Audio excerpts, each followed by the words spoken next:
Hello, my name is Charlyce Davis, and I am doing a quick video for my friend and longtime mentor, Sara. She has recently rebooted her business and her studio, which I'm so proud of her for being able to pivot during the pandemic. I met Sara several years ago, and she may have to correct me, but I believe I met her sometime around 2012 when I started attending her studio while I was still live at Yoga Homa Therapeutics. And the studio had become a very important part of my life. I did my trainings there. I did yoga classes there. I became a Reiki practitioner at her studio. I can definitely say that Sara is unlike any person I've met before. Our personal joke is that she's a little force of nature.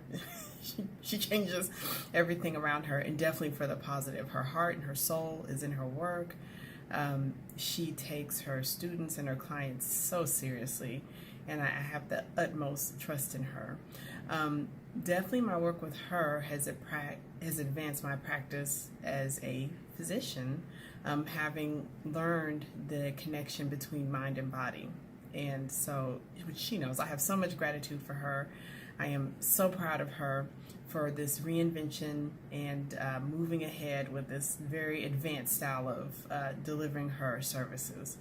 I would highly recommend her for yoga, for Reiki, for all the additional services I know she's starting to offer. And again, I'm just so happy and I'm so proud of her, and I think she's got so many wonderful things coming. Thank you.